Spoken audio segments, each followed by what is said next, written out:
Good evening, everyone. Welcome to the Sparta HQ Network and the Black Man Unfiltered Network. This is the gray area. Again, simulcasting on both platforms. Going to ask, certainly, as you come in tonight, make sure you hit the like button as you come in on both platforms. Certainly helps us out greatly on both. And certainly, when you come in tonight, also consider dropping a cash app or a super chat to the Black Man Unfiltered Network. Certainly, we appreciate your support and any support that you want to give us individually. You can see certainly our Cash App scrolling at the bottom of the screen. We appreciate you guys being with us once again for another hopefully enlightening discussion tonight. And, so it's just good to be in a place on this Sunday. But before we get started, sir, the Spartan, how are you, sir? This is Sparta! Always like to start out the show with that. Good to see you, sir. Yasu, what's going on, man? What's going on, man? How are you tonight? Could be better. My team played awful in the second half today. So, again, I don't have anything to celebrate about tonight as far as my football team. But, but other than that, things are going well. Dude, did you see how bad it just played today? Well, see, that's the only thing that gives me grace out here because any Jets or Giants fan that's around me, they don't have much to say either. So again, that's what keeps me from. If I lived in Baltimore, that'd be a problem. So I kind of avoid all that. But you take the wins and the losses. But other than that, feeling pretty good. Got my deep tissue massage a few hours ago, so we're still working some kinks out of my back, and just making sure that I'm staying healthy. We're going to be traveling in a couple weeks out of the country, so just getting ready for that. So just a lot of things sort of going on in preparation. In fact, my daughter, she's going on her second trip. She went to Dallas for some training earlier. Now she's on her way to Chicago for another set of training and whatnot. So she's becoming a frequent traveler as well. So yeah, so it's household is mostly empty. Everyone's off kind of doing their own things or whatnot. So it's it's a change, but certainly it's a welcome one, and certainly needed, particularly when it comes to their development. So overall, I can't complain. Life is good. Life is good. Oh, that's good, bro. How's she doing with the whole traveling? I know that's new for her. Well, yeah, I mean, certainly it's like anything else. It's like a muscle. You got to get, overcome your fears of, certain things. So she's, I think she's fairly comfortable with air travel. The interesting thing is she's not that comfortable with driving. So that's the thing we have to kind of get her over. She likes, she'll go locally, but getting on like parkways and turnpikes and, long road trips and things like that, she's still a little skittish about. So, we just got to make sure we try to break her out of that and get her, in more no ideal situations, but it's just like anything else. It's just the more you do it, the more comfortable you get with it over time. So it's just one more thing to to overcome. The other two, they kind of went through it as well, but they kind of got over it. So just hoping the same thing here, and so just making sure that she's able to thrive in all areas. But certainly her job in general is going to have her traveling to several sites and locations around the country. So, that's something that I think certainly for someone who's young, I think, I don't know if I could live, certainly at my age, even though I've done some travel in recent months, I don't know if I want to make that a living, at least at this point, even though my kids are grown. I mean, it's nice, to have some new experiences. It's certainly great getting the travel miles, but, being, too far, too many times away from my wife, we talked about that on another show, the lonely nights and all that kind of stuff. So, I would rather, every once in a while do a little traveling, but, you have some people who basically live out of a briefcase or out of a suitcase, and they go from city to city or sometimes country to country with some stuff. So I think that there's a certain time in your life where I think that is something that you can certainly embrace, but I don't think that's for everybody. And I think, the luster of that will probably wear off over time. So we just have to see. My middle one, she's itching to travel, because that's definitely something that she enjoys doing for her personal, but she hasn't traveled for her work and business yet. So that's definitely something that she's looking forward to doing. So yeah, That's a different animal when you do it for business versus what's called it for pleasure. Mhm. You pick where you're going. For Yeah. business, you have no choice. They can send you the boot dogs like you did. Right. Yeah, but but in and of itself, it's a learning experience. Everywhere I've gone, it's always been it's a cultural experience. It's a learning experience. It's understanding that people don't think like you all the time, or have your same mindset. So either way, you learn. And at least that's the way I've put it.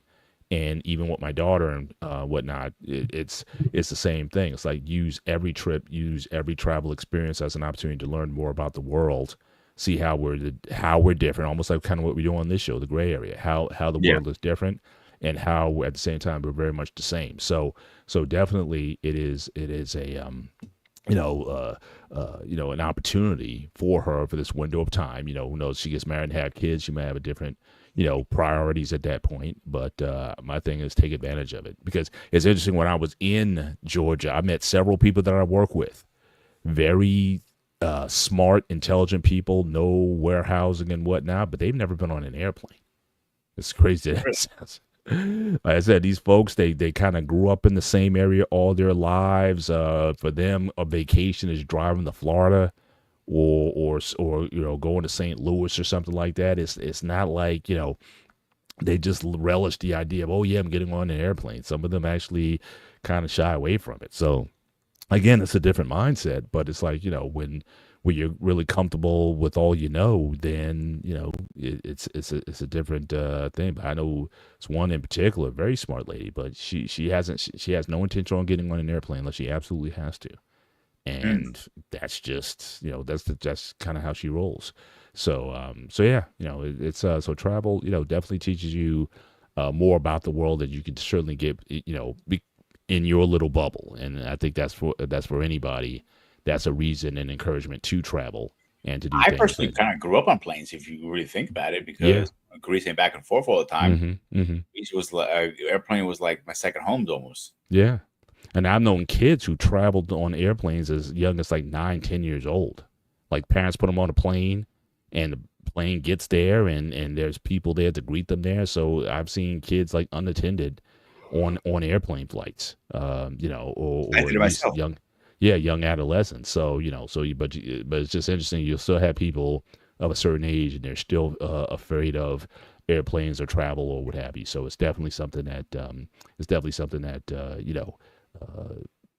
some people, just you kind of grew up with that. Especially if you come, I think also since if your parents come from like a foreign country, like I know a lot of my friends from India, like they'll come here and like when their kids became teenagers or pre-teens or whatever, they would send them to India for the summer, and they would just hang out with the grandparents and all the cousins and whatnot out there, kind of get a little bit of the culture. They didn't want their kids too Americanized, or at least they wanted them to recognize that, yes, you're in America, so appreciate what you have in America versus what's back home. I mean, there's good things at home, but there's also opportunities here as well. So, but shout out to Lost in Translation to Bill tonight. Appreciate you being here tonight, sir. As always, congrats on your Cowboys. Again, it's not a pleasant vibe in this area, but the Cowboys pulled it out. So congrats to the Cowboys for their win today and whatnot. So hey, I'm gonna be gracious in defeat. I am upset with that game because they played my Giants, Yeah, Jets, yeah. and they looked promising. When they went in the overtime, Mhm. man, I don't know what happened. They fell apart. Yeah, yeah. Sometimes you just empty it on the field and you got nothing left. So it's just a matter of Same thing with who. Jets, bro. Last week we were looking promising, and now this week I'm like, oh great, we're in. Yeah, back down to earth, back down to earth. Well, like I said, I was kind of flying high because we won the game, and then you saw the perform, and even going into halftime, we were up 14-7, and then we just went AWOL in the second half. So everything just sort of fell apart. So it's definitely not like I said, but that's the NFL. You live week to week with it, Yeah, and you I have saw to. that interception with the Jets, and I'm like, okay, now they're kicking ass again, Yeah. and then we're like, that's it. Like, Yeah, and I guess it was I wore my Steelers jersey. Like I went out with my daughter to the mall. We had to pick up a few things, and I holy put my. I'm not a very superstitious person, but sometimes I think if I get too invested in a game, we lose. So I put my Steelers. I had my Franco Harris jersey on, and we went to the mall and whatnot. And again, feeling pretty good on the outset, and then we lost. It was like, and then in the back of my mind said, yeah, I knew it. I should have worn my jersey today. So I have all kinds of things. It's like the when I say, oh, they're doing terrible, they win, and then when I get yeah, and then they disappoint me. So I don't know. I'm still sort of working that out in terms of what tactics to use when I'm rooting for a team that gives me agita every week. It's always something. Like I just want to have a week where we just have a nice, easy win. You know what I mean? Fourth quarter, 6 minutes left, you pull the starters out and you guys just relax and just run out the clock to the end of the game. I'm just waiting for one of those. But every year, it's like it's a nail biter or a disappointer or something like that. But it's like I just can't enjoy the game. I'm just stressed out over time. But we can talk about that, certainly certainly for those on the BMU network, stay tuned for the one-on-one sports show on Wednesdays on the Black Man Unfiltered Network, where we'll talk about this week in the NFL, as well as the super fights over the weekend. Canelo Alvarez loses to Terrence Crawford, so we're going to talk about that and chop that up with, get the gang together there to talk about the fight and the future of boxing. So all that'll be discussed Wednesday on the sports show. But with all these things talk about sports, the main topic tonight is that we're talking about gambling. And gambling, it might be as old as they say prostitution is like the oldest profession, but gambling is like right up there. It's like human beings have always had a desire or reason to take risks in some sort of gaming capacity to try to earn money.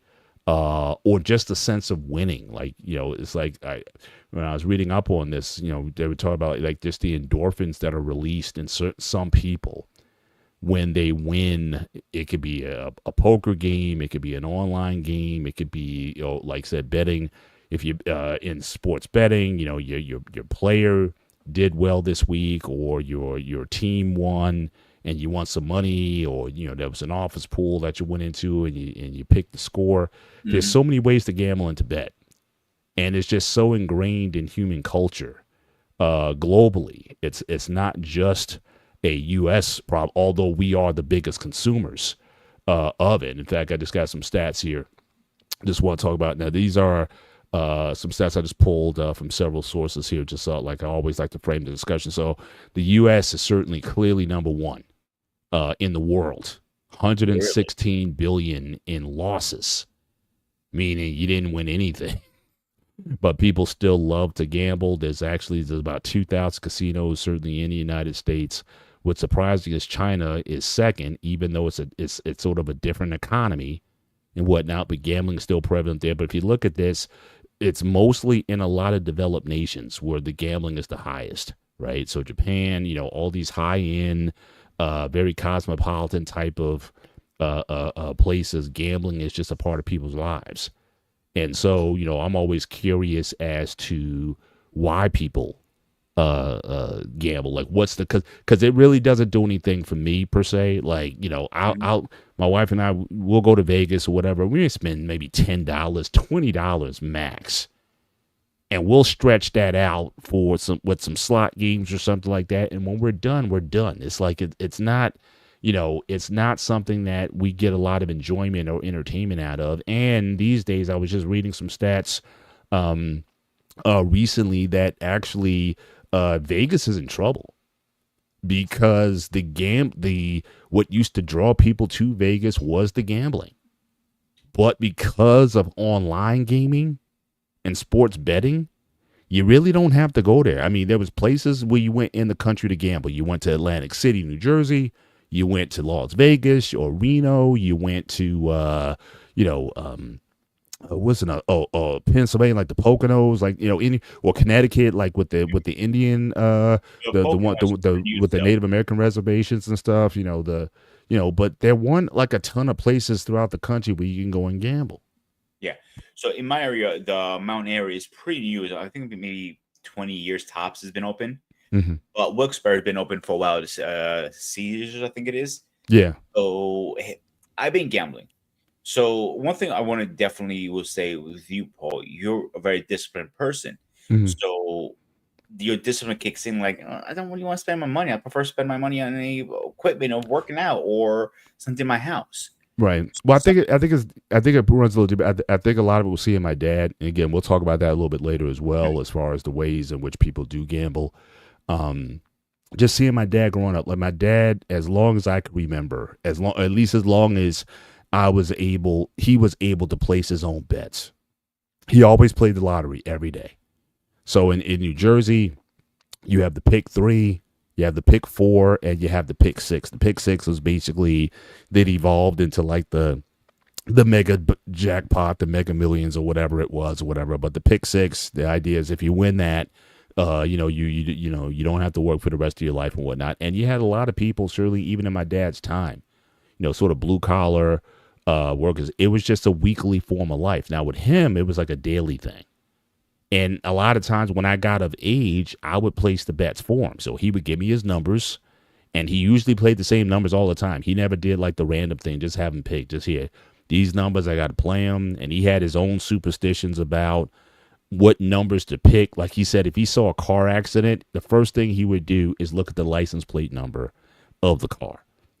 And then he would play in the pick 3. He would play like the 3 digits of the license plate number in the lottery. So that was just something I just kind of grew up with.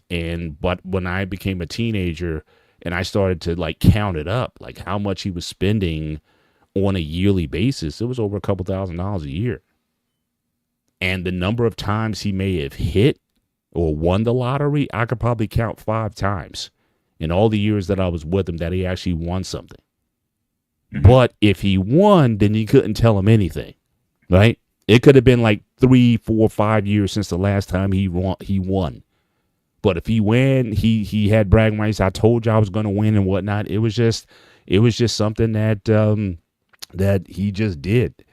And I guess from that day on, I just never was just interested in gambling. Now, look, if someone's going to give me some scratch off tickets or whatever, and because sometimes, you're at work and they do like, 50-50 and raffles and stuff like that. You may get like some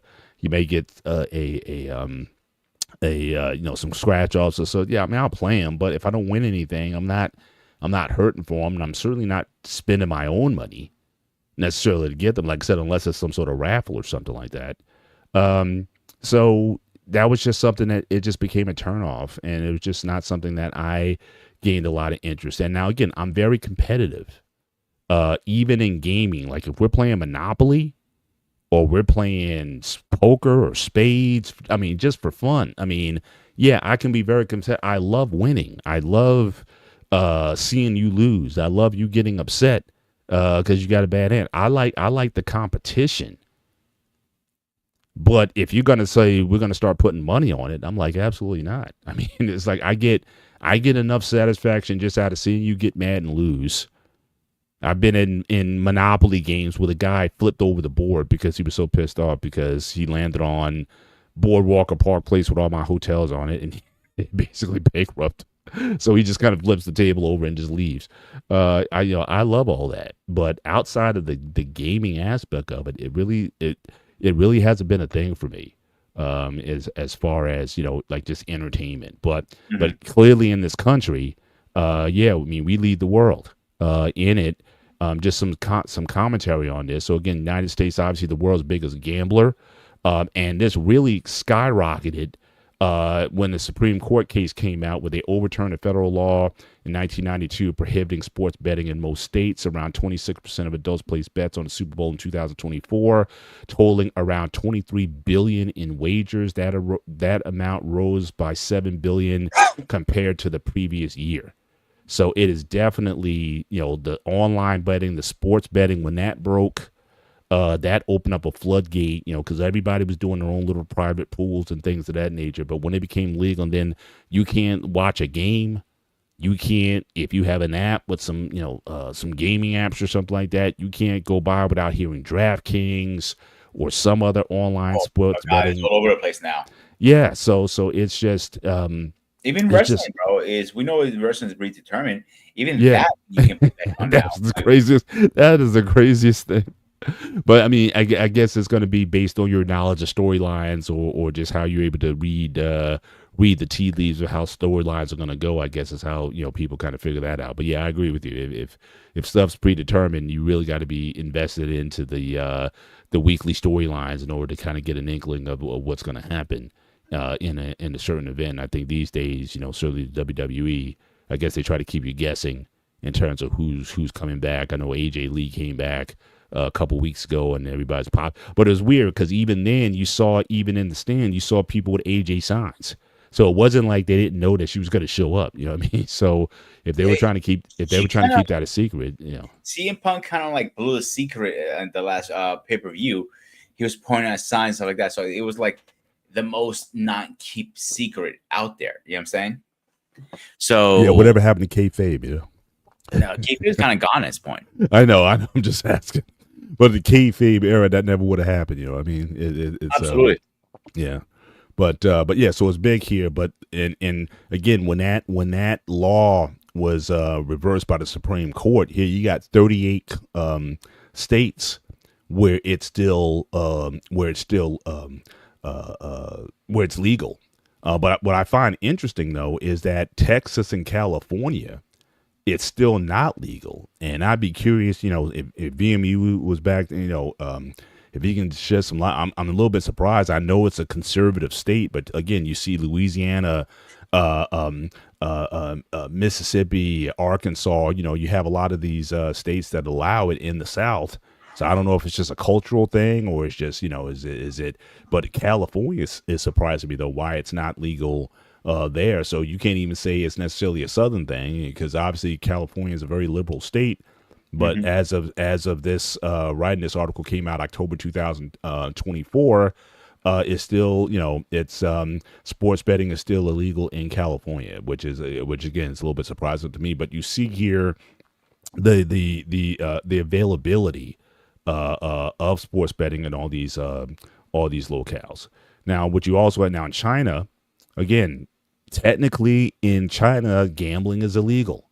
All right, surprisingly, it's the second largest in the world, despite it being illegal, 62.4 billion in winnings. It says illegal gambling also remains common. Clandestine casinos, unofficial lotteries, and betting on card games such as mahjong.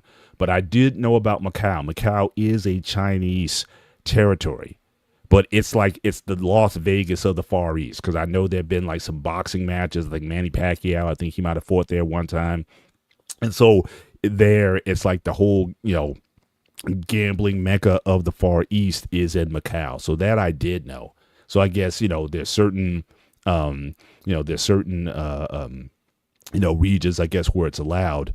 But these are the two biggest. And I'm not going to go to the top 10. I just want to kind of go there now. I also do know, yeah, like with gambling, I know it came out. The most closest historical accuracy, and Mariana just posted it too, is 3,000 years ago. Mm-hmm. So they're saying 3,000 to 4,000. So that's like around there, and it started in China, believe it or not. Mm-hmm. Yeah, So, I mean, it doesn't. Yeah, it doesn't surprise me. What would you know from I guess a Greek or Roman background? It was because I know you had the Olympics back. Obviously started in Greece and whatnot. So I mean, was there a gambling component that you know Absolutely. of? They used to gamble in the games, and like the Olympic Games, the Roman game, the gladiator games, anything they could gamble back then, they would back in medieval times. Mm-hmm. Now, in the modern time, gambling's still around. Like scratch off, lottery. You have a guy walking around with a big stick and he has lottery tickets and scratch up, and he's going like, get your lottery, 6 6 And he has, I'm not doing it correctly, but he has a voice. He's trying to make money. You know what I'm saying? And here's an actual funny story. My mom being my mom. You know how my mom is by now. Mm-hmm. So she paid our 1 year vacation playing scratch offs. I'm not shitting you, man. Wow. Yeah. So she used to go to this every afternoon after work. She'd stop, get a pack of cigarettes, and get scratch offs. One day she got a big bonus at work. Mm-hmm. She was a nanny at the time. Mm-hmm. And she goes to the guy, I want this. And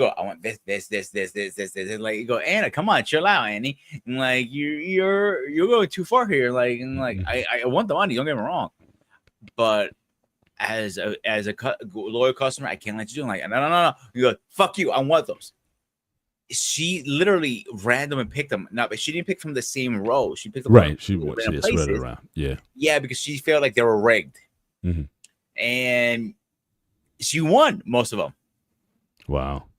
And that's how she paid for our Disney vacation. She tells us so everywhere. I'm like, wow, what's the luck of that? Yeah, and that's exactly what it is. It is luck, but again, that sort of 1 in a billion type of thing is like, because I remember even the way they marketed here. Like I remember they used to talk about like whether it be the New Jersey lottery or Powerball or whatever, says all you need is $1 and a dream. I remember that ad campaign for years, that it was just so prevalent with people, and you hear these stories about people winning and whatnot. So yeah, I mean, people get. So then, was your dad a big scratch off or No. played the lottery at all? He wasn't a big. Okay, that's And good. sometimes I'll play a little bit here and there, but nothing Mhm. like crazy, if that makes sense. Yeah, yeah, and again, Even just when like I anything go, else, it's like moderation, and it's not. We're not here, seeing, and statistics don't show it that everyone, half the population is addicted to gambling or whatnot. In fact, it's a very small number of people. I think they say globally, it's about 1.2 to 1.6% of the global population is addicted to gambling, which is not a large number. I mean, it is overall when you consider the population of the world, but the idea here is not everybody who gambles is addicted to gambling.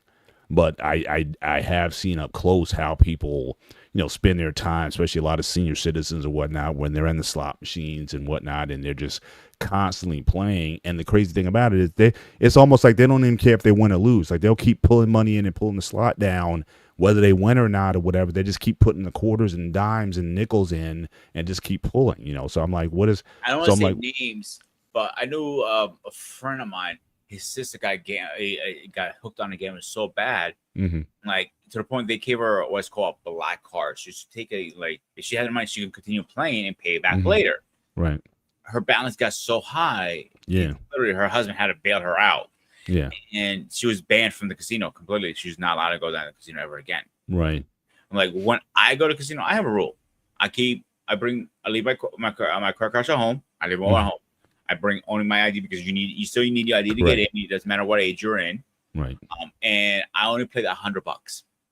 The one year was New Year's Eve. I remember it was yesterday. Me and my boy, and like his name was George. It goes like, let's do something. It's New Year's. Let's go to the casino. All right, we're playing. He went to the different table, and he has a habit is dropping all his money in one number. Boom. And I'm like, and this is my second time at a casino now. Right. So like, dude, you're stupid. I spread my shit out. $5 here, $5 there, and it builds up over time, slowly, right? Right. And I'm winning now. I'm up, like I started with 100. I'm up to a 200. Like, fuck yeah, man. Like, and I'm about to cash out. So my boy comes over and I'm losing. Now what the fuck? I'm losing. I'm like, and he told me like, all my friends think I'm bad luck. I'm not really bad luck. I looked at him. I turned like, you are bad fucking luck, motherfucker. He turns around. He goes, fuck you. At that point, I was 100 now again. I cashed out and I ran with it. I broke even. So I knew when my luck is up. You know what I'm saying? Gotcha. Yeah, yeah. Do you only play slots or do you play at any tables? Nah, I've never been on I mean, like I said, I play, online poker, just like I said, poker with friends or whatever. Yeah, but as far as going to a table and, playing roulette or playing, no, I've never had that event. Yeah. The only thing I do play is roulette. It's very easy rules. It's not very hard to play. And one thing I learned about the casino is actually if you don't know the game and it's an empty table, they're willing to teach you, those guys. That's the nice thing about it.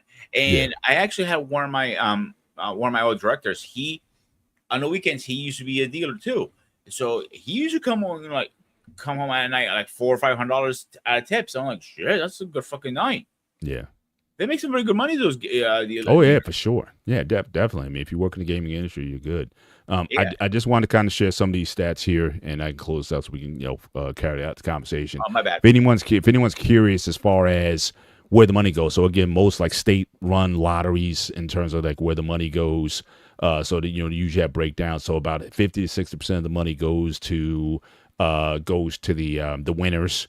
Certainly of the lotteries. Then you have the gaming the retailers, they get their cut, so every time you go in and play those numbers and they bling it up for you, they get paid. So that's why a lot of them have it there. It's not just, obviously there's money in it for them for just running it, administrative costs, and then there's public beneficiaries of that. And that's a thing that, still I've kind of always known, but I checked out some websites that kind of break it down for you. So again, you got education, senior programs and whatnot. In fact, I just got think another slide here. So just, where the money goes in every state. So again, Arizona, they pay for a ton of things from homeless shelters to university stuff, heritage funds. You got Iowa, veterans benefits come out of that. New Jersey, I always knew that part of the lottery certainly goes to education. California, same thing, education. But in Pennsylvania, since you live there, again, most of their money goes to 68% goes to the prize winners, 23% goes to the beneficiary programs, again, 7% to the retailers who sell the tickets, and then you have your operational expenses. So this is definitely a source of revenue for the state. And that's also something that we, have to, keep in mind also, that it's not just the people who benefit from obviously the gambling, but obviously these institutions, whether you're a gambling institution or not, everyone's making some money off of this. It's profitable Absolutely. it's profitable for the companies that are doing it, and then you're actually funding. In fact, I've heard people defend the reason why they play the lottery. They say, "Wait a minute, I'm funding schools." So that's one thing. Like they're saying they're doing a good deed by playing, because look at all the charities and benefits and the schools and the education system and everything, or the that we're supporting. So I've seen people, all kinds of different justifications for it. But go ahead. When it comes down to the lottery, I don't really play. Only time I really play, I know it's a big jackpot, and I might play $5 on it. And I know the chance of me winning are very slim to none, but it's $5. It's not the end of the world. You know what I'm saying? Once in a blue moon, I do scratch off, but it's rare when I do the scratch offs. Mm-hmm. I think I won very rarely on scratch off too. Yeah, shout out to True North Beer Company. Certainly in the house tonight. Appreciate it. Yeah, Foxwoods and Mohegan Sun in Connecticut. Great fun out there, but you got to stick with the budget.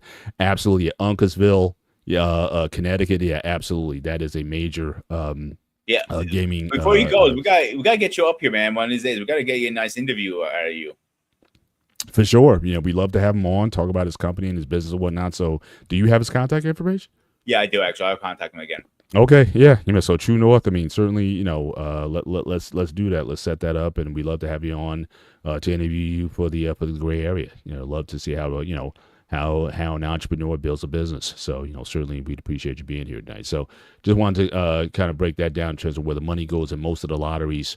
But again, there are risks that come with it. So it says worldwide, 450 million people participate in what is called risk gambling, which can impact finances, mental health, relationships, work, according to the report, which is based on a review of analysis of prior gambling studies. Around 80 million people arrive at a severe form called gambling disorder or problematic gambling. And what's really increased over time is, again, the amount of young people who are involved in it because of online, because of the phone, because of these apps that allow you to gamble on your phone. So gambling odor affects nearly 16% of adults and more than 26% of adolescents. So you're talking about people under 18 who use online casinos or slot machine games. The report estimated addiction is estimated to affect almost 9% of adults and then 16% of teens who engage in sports gambling. This was from USA Today from October of 2024 last year. Here's from the World Health Organization. All right, so again, it's legally available in many countries. About 5.5% of women and nearly 12% of men experience some gaming on some level. A Swedish study estimated that those with a gambling disorder were 15 times more likely to delete themselves than the general population. In Victoria, Australia, at least 4.2 of deletions, self-deletions, were found to be gambling related. For every one person who gambles high risk, the average of 6 other, usually non-gamblers, are affected. This number is likely much higher in kinship cultures, including indigenous peoples. Gambling may also divert normal consumption expenditure from other businesses. So again, the domino effect is obviously if you're gambling your money, then you can't pay for other stuff. And then your family or those who are close to you also don't benefit from that. And one thing, even for a lot of those Native American organizations and associations that are, running these casinos, again, I would like to know personally, again, I can't speak to whether or not it's a good thing or a bad thing, But I'm just wondering how that money that's being generated from these casinos that they're running, and from what I also understand, that they don't even have to pay taxes, federal taxes, because again, these are usually federally protected lands and whatnot that they're able to operate these gaming commissions on. But how is it benefiting Native American people? Because when you talk about disorder, family disorder, whatnot, a lot of people like to talk about African Americans and our issues with things, but even the Native American or Inuit indigenous peoples in this country, they also have a lot of problems: alcoholism, suicides, divorce rates, and they have a lot of problems. So I don't know how is any of the money that's being made from the casinos and from the revenues that they're generating, is it trickling down to help other people? That I don't know. I can't answer that. But certainly, certainly it can certainly put your family and those close to you at risk when it does spiral out of control into a problem. Here's an article from Wharton Business School. So again, this was why do people play the lottery? This came out just last month. Americans spend over $100 billion on lottery tickets, which is more than they spend on cigarettes or on music, sports tickets, movie tickets, books, and video games combined. Which is, I mean, that's a lot of, that's a lot of money. And just, I think, Lost had brought the point up also. You're trying to hit the pick six or the Powerball or whatever. Said people buy more tickets every year, even though the odds of winning a jackpot are 1 in 300 million. I heard some status like you're more likely to be struck by lightning than it is to hit the lottery. But people play every year, and it's just something that that they're willing to spend their money on. And some of the reasons why is as consumers think differently about the lottery than they do alcohol, cigarettes, soda, and harmful products subject to so-called sin taxes. Like, so again, you pay, cigarettes, you get a high tax, when you buy cigarettes and things of that nature. Most don't consider buying a lottery ticket to be a mistake. Behavioral biases, including financial illiteracy, prompt lower income consumers to buy more tickets. Household incomes below 50,000 spend an estimated 30% more on tickets than households with incomes above 100,000. That doesn't mean that, again, you could be at any level, right? I mean, we got entertainers who are making like millions of dollars who have gambling addictions, and get into trouble with, casinos and whatnot. I've heard, certain entertainers, if you're performing in Vegas, but you got a gambling issue or whatever, you got to keep playing in Vegas in order to pay your gambling debts off. So, so you've heard of that. You've heard of that as well. So, you have people who, so it's not, I don't think it's necessarily subject to income, but I think across the board though, especially when it comes to playing the lottery or they said the picket systems and whatnot. Yeah, because, you figure, okay, it's only a couple of dollars a day and you don't think that's doing anything. So again, but like I said, same thing with my dad. He may spend $5 to $10 a day. In his mind, that wasn't a lot of money. But then once I started calculating, okay, how much a month, how much a year, how much over many years. And that's just money that's just out of the pocket. And then you're asking me for money. Because, again, I started working at, 15, 16 years old, and I was bringing in money. So when things got tight, you were asking me for money, but you were still spending money on lotto tickets. So that was something that, became a point of contention with us. So when he got to a point where he couldn't go out and buy his own tickets, and I got to a point where I'm not buying any more lottery tickets, is when it finally broke, where, he wasn't asking about it. But it was definitely something that was really, something I was able to see up close. Now, this you might have to help me read and break down because these are stats. So again, they talk about, again, February 2025. This is from the Greek Analyst. Basically, what they're saying is there's certainly a growing gambling addiction that is starting to occur in Greece. That Greeks are starting to spend more money in these lotteries and in these gambling endeavors than they are actually saving. Here again, another article from Philip. You're going to have to help me with that last name. But again, from December adolescents in particular are susceptible to online betting addiction. Out of the universe of Greek bettors, 40% of ages 17 to 24 bet online almost every day, while 78% of them bet on a weekly basis. There's another one here. Says Greeks gamble too much away, but invest way too little. Okay, so the gross gaming revenue is a key metric used by gambling and betting companies to assess their performance. It is the second highest in Greece across the European Union. Greece also exhibits one of the highest GGR per adult, according to currently. What is this sign? Is this like I guess this is like the Greek dollar sign. This that little symbol there. Is that like what's the Greek currency? Yeah, that's excuse me. It's euro. Yes, that's the Greek version. Okay, so yeah, 291 I guess euros per adult. This means that Greek bettors are extremely aggressive.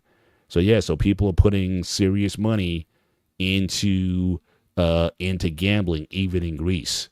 And here, this is a breakdown again. I didn't understand necessarily the numbers, but I did recognize just from the legend on the bottom. So if you look at those 17 to 24, when it comes to like online gambling, yeah, they're putting a lot in there versus any other age demographics when it comes to gambling. So just lots of stats here. I don't want to belabor showing the stats all night, but I just want to kind of show that that certainly this isn't, like I said, it's not just a national problem for the U.S., but it's across the board that human beings just have this compulsion for some sort of gambling of some form of time. So if it's not the casino, it's the online thing, or it's sports, or it's the pools at work, or whatever it is. So we just as a humanity, just seems to have a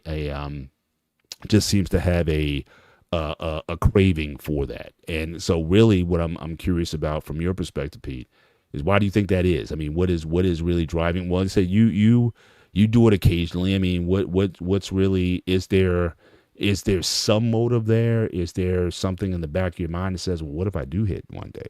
I mean, what do you think is this driving people's just need for this particular endeavor versus, something else that could be arguably more productive? If I had to say, and I'm talking a little bit out of my ass at this point, is easy money. Fast money. If you win a big, if you win a jackpot, you may never have to work again. Mm-hmm. But the rare of that, but people don't add the other things into it. The fees you have to pay for it, the taxes. How much are you really walking away with? Yeah. Not that much. I think it's more the rush. You get the paper, you have the paper and you're reading it, and he goes 23, 24, 80. I won. It's just the excitement behind it. Yeah, like I said, there are endorphins that are released. Those feel good hormones that are certainly released when you win, when you do anything that brings you pleasure like that. The dopamine that's released for certain people it's a lot of times it's irresistible. And some people, just like anything else, if you have like an addictive personality, it may not be for some people, it may be alcohol. For other people, it may be sex. For other people, it may be something else. But there are some people where, again, when that thrill or that feeling of being involved or the possibility of winning, I think is certainly something that is attracted to a lot of people. And even the like I said, the thing to me is that the culture supports it, though. You know what I mean? Like, it's not something that everybody, like, no one is going out, at least to my knowledge. We haven't had cigarette ads in this country since the 70s, right? They banned cigarette ads, I think, in 1970. No one's going out there saying have reckless sex or whatever, you know what I mean? But gambling is just like it's just promoted so much by famous people. I mean, whether it be LeBron James or who, all the sports celebrities and whatnot. I mean, you would think these guys, already making decent money through their contracts and other endorsement deals and whatnot. But DraftKings and all of these online gaming platforms. I mean, it's like it's so there's such a positive spin on it that you would think it'd be hard. At least the force of the marketing campaign is more than just you or I trying to tell our kids, yeah, don't go and gamble. Now, again, my kids, they have no desire to gamble. They may go out and, drink a little alcohol or something like that, or they'll go, they'll like to, party, go on vacation or whatnot, but a casino, they have no interest in that, which I'm grateful for. But for other, but I think just it's how do you compete with a campaign that, again, I remember growing up when they used to talk about, sports betting and whatnot. It was bad. Commissioners of major sports franchises were saying it's bad for culture, it's bad for society, it's bad for the game. Mm. And now you have a lot of these same people who are in ads for these gaming platforms. And so when I think people got to a point where they say, hey, you know what? If there's money in this, we got to do it. And that seems to drive everything. Same thing with cannabis. Now, again, there's still some states that do not allow for cannabis. But that being said, a lot of markets have opened up for cannabis goods. We all know about the CBD. We know about the fabrics that are being made from cannabis right now. I mean, when it seems like when people, what seems to change people's minds has nothing to do with morals or ethics. It has everything to do with the money. Exactly. So if people find a way to monetize, I mean, like I said, even 10 years ago in this state, in New Jersey is fairly liberal. I mean, weed wasn't allowed. I mean, not even, I think medicinal weed might have came on board maybe 10, 12 years ago. And then like in the last maybe 3 or 4 years where they made recreational weed legal. And I got shops. I got four dispensaries like literally within a mile of my house. 4. Yeah, Jersey and New York is one of 2 states, and Maryland. There are 3 states that I know off my hand right now that they're pretty close distance to me that you can go walk into any dispensary, don't need a medical card, and buy anything you want. Yeah, it's crazy. And again, but it's like I said, I'm like, why are it's almost like I remember back in the day, like especially in urban areas or urban, neighborhoods, black neighborhoods, let's just be frank about it. You would always have like the liquor store, right? So people can get their beer, they can get their cigarettes and all that kind of stuff. And you would have like several of those. And it's almost like the liquor store is almost being replaced by the dispensary. Like, why? Again, I got 4.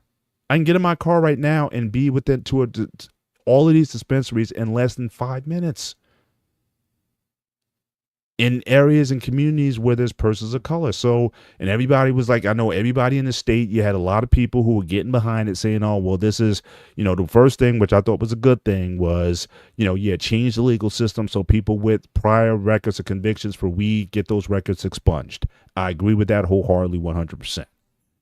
Mm-hmm. But then people were like, oh, well, this needs to be a revenue stream where we can benefit from it. But again, I'm asking the question, are we benefiting from it? And again, I know we're going off a little bit off topic because of the gambling, but I think it still ties in.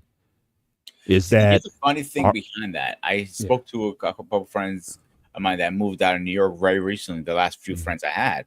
Mm-hmm. And they said ever since they made it legalized, the people who are selling on the street, it became even more a problem now. Being on the streets, so they didn't fix any problems. They caused a bigger problem because they didn't think this through at all.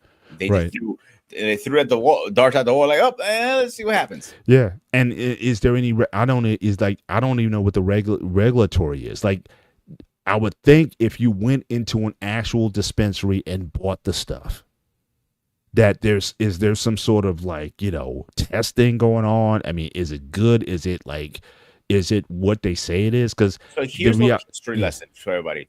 Years ago, they legalized it at one time too. But here's a catch 22 now on that. When you was legalized, you had to bring your weed, your marijuana, to a inspection center to inspect it. But here's the problem: if you brought it there, it was illegal because Right. you were out of law because you had to get inspected before you traveled with it. Right. So I assume everything is like more correctly now. Like they're doing things more like, okay, yeah, he's getting tested correctly and all that stuff. Right. But give you a better example, Paul. Like New Jersey's not too far from me. He's only maybe 15 minutes away crossing the border. Right. So I can literally drive over the border, pick up whatever I want, and drive back to PA. Nobody can stop me because I'm not breaking any laws. Yeah. Buying this. Yeah. Well, it's interstate commerce, which I think was one of the things, even for the Supreme Court, why it went through was, and I think it was Roberts was actually deciding vote on that. It was like if as long as it didn't break I don't know if it's I forget it's the Establishment Clause or something like that, but it had to do with interstate commerce. So you had to sort of allow it. Because if you didn't, then again, you're going to have these states that have and some don't. You couldn't allow that ban. People should be able to travel freely throughout the country with whatever they get or buy or sell or whatever. But then you run into issues. What about guns? What about other things where there's supposed to be state law, a mixture of state and federal laws when it comes to owning and possessing those things. But yeah. Give you another example, like tobacco. Technically, tobacco should not be travel across state lines. Right? Everybody does it. No cop is going to pull you over and say, "Hey, do you have tobacco from New Jersey or PA or wherever state you're from?" Right. They're not going to give a shit about that. Firecrackers used to be a thing also, but I think they took that away also. Like in New Jersey for years, it was illegal for you to buy firecrackers. You went to PA to buy firecrackers. But that changed, and now you got Walmart and Costco and every store in the area sells firecrackers now. But for a long time, folks would go to PA to get their firecrackers. And I remember driving on 78 West out towards where you are, and you saw all the signs, buy firecrackers here, especially around 4th of July weekend. Buy your firecrackers here now. Like I said, so from my understanding, when I was buying them at one point, I could not purchase them in PA. Because you needed an out-of-state license to buy them. Right. Like, I mean, my dad had a New York license. I just didn't make my dad go buy them. You know what I'm saying? So a lot of people out of state bought them. It wasn't like even this, the small firecrackers, you can buy them anywhere. But the big boomers, the big, fireworks, you had to go to a firework place to buy them. Right. Now, is the law the same? I don't know, to be honest with you. Last time I checked, it still was the same. Big fireworks, you still have to go cross state lines to pick them up and bring them back. Right. But even if you my cousin did this once. He fired like a small sparkler or whatever it was, nothing crazy. Cops were knocking on his door, like, you can't be doing that, dude. They just gave him a warning. Yeah. But I mean, all you need, though, I guess with that, all you need is a news story to come out that, like a 5-year-old kid got his fingers blown off by exploding. And that just sends everybody, all, parents into a shock or whatever. It's like, oh my gosh, we need to get rid of these. Roman candles are known for that, actually, because you literally light in it and you're holding it as it fires. Right. And that's kind of dangerous if you really think about it. Yeah. Those are the most known one that actually blows someone's hands off. Yeah. But if you light him, step 20 feet away, and you're like, go off, I don't see a problem if you do it responsibly. Yeah. Well, you even had what's that guy plays for the New York Giants? I don't know, it was Justin Tucker, or one of the defensive linemen. He had a couple fingers blown off of firecrackers. So for the rest of his career, he played like with a cast on his hand or something like that. But yeah, he was a former New York Giant who went that as well. But I'm just saying all this to say that certainly why these laws changed, whether it be ban on firecrackers or a ban on weed or cannabis or whatever. It just seems to be money is just driving everything. And again, what we might have grew up with, what that was said was bad, is now for some reason good. Gambling was like the same thing, for the longest time, especially in the sports leagues or whatnot. It was like taboo. It was a no-no. We all know about Pete Rose. We all know about guys caught up in scandals. We all know about game shaping and all those things. And I think a lot of those things are still illegal. But again, the idea that you had these companies coming on billions of dollars, and now they're so mainstream, they're sponsoring major sports leagues and teams and whatnot. I mean, major advertising dollars that's funding a lot of these leagues. NFL, they seem to just bought completely in. Where fantasy, I remember when fantasy started, it was basically guys in our office, some nerd guys who were good at mathematics, and they started, coming out with all these different ways you can bet, but it was almost like an internal thing. Everybody had their own little pool that they did when it came to sports betting, or at least fantasy. Like I said, I was there early on when fantasy came out, and I never had time for it because me, I'm sort of just a regular traditional guy. I like my teams, I like my players, but with fantasy, it's like, okay, you pick players that are not even on your team, and I'm such a loyal guy when it comes to my franchises and everything. I'm like, no, I mean, if he doesn't play for the Steelers, I don't care, if he's good. I can't root for the guy because again, I'm rooting for my team. But then that became. I'll be honest with you, like people go that you want to know the stats. They know this. Like none of that shit matters when you're on the field. It is how you perform that day. So I care about performance. I don't care what your name's in behind your jersey. I don't care anything. I care how you play that day. Yeah. You give me a W. That's what I care about. Yeah. But it's like I said, when the analytics guys came, took, like I said, I think it was just some guys, like I said, some guys in offices, they came out some way. So again, if your guy wins, you get a point. If your guy scores a touchdown, he gets a point. If he gets a sack, he gets a point or whatever. But then you had the data analytics guys took the whole thing over. And then people were like, hey, we can really make a profit, or we can make some money with this. And started taking advantage of those same analytics within the gaming space. So, so that but it's so normal now. And even if you look at our title banner tonight in the show, I think there's always been something about especially poker. There's always been some sort of romantic notion about the game of poker, right? I mean, we've all seen James Bond, right? We've seen Casino Royale and a lot of these films where you have, again, the high stakes poker game and the suspense, and you see how the cameras, how they play it out with such a suspenseful thing or whatever. But I think there's certainly a sophistication that comes to that. The guy with his chips stacked high. You see some rappers even with, even on their album covers where they got stacks of chips and whatnot, like, I'm so good that I just win all the time. And, that fantasy of having, owning the table and whatnot. And then after what comes with the success, the clothes, the money, the cars, the women, so again, I'll give you a better example, Paul. Like, if you remember did you ever see the movie called 21? I've heard of it. I didn't get a chance to see it, but so that's actually based on a true story from a bunch of students and a professor from IT. I think it was something like that. I can't remember. Okay, MIT probably. MIT, yeah, it was. They were really good at math. And they counted cards, and that's very illegal to do in any casino in any state. So they had all these singles, like they would go behind their backs and go like that when it was like hot or something like that, and they counted the cards.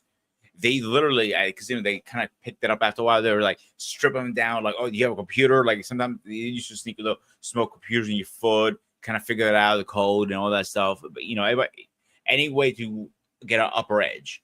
So they literally counted cards and win the game. Imagine if you can do that and you can win every game, every casino you go to. How much money you can make? Yeah. So what happened at the end? They eventually got caught, or they? They got caught eventually, yeah. And the team got broken up and everything like that because the professor got really greedy.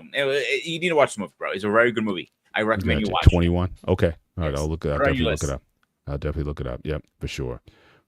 But But I'm just thinking for the average person, even for the chat, again, thank you guys for being with us tonight. Again, make sure you hit the like button.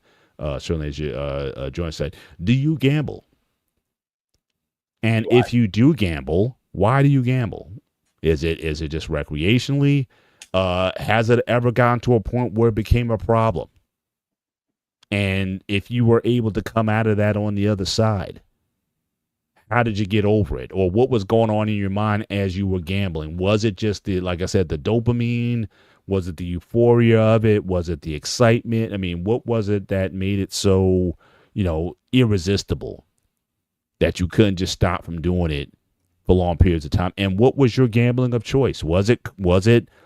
Is it online gambling? Like I said, I mean, with these phones now, like I said, Vegas has had a major drop in tourism, in part because, again, and you go to Vegas, like they have these huge gaming rooms. I mean, especially for the sports betting, they have these big 100-inch wide TVs and whatnot, so you can see all the games and you see all the numbers and everything kind of running at once. But I think that's kind of losing some of its appeal. And people just like, I can do the same thing on my phone. Why play the slots? I mean, I can't stand cigarette smoke at all. And it doesn't even matter if you go into the non-smoking section. I mean, it really doesn't matter, because it's not like smoke says, oh, that's a non-smoking section, I can't go in there. The vapors are still going to get there. So I didn't even find it entertaining. But again, there's so many slot on game apps that you can play right on your phone or tablet that, do you really need to go there and be in that environment, which is going to cost you money? Because think about not only just the gambling, but just think about, okay, you're there, you're gonna buy a drink or two, right? That's money. Or you might get yourself some wings or some food or something. So you're going to be spending money. Sometimes you get the drinks for free. Usually that comes with some sort of membership, right? I mean, I'm not sure. Some of these, because I know we go down to Atlantic City quite a bit now, especially in over the holiday, the winter break, because of the cheat rates and everything.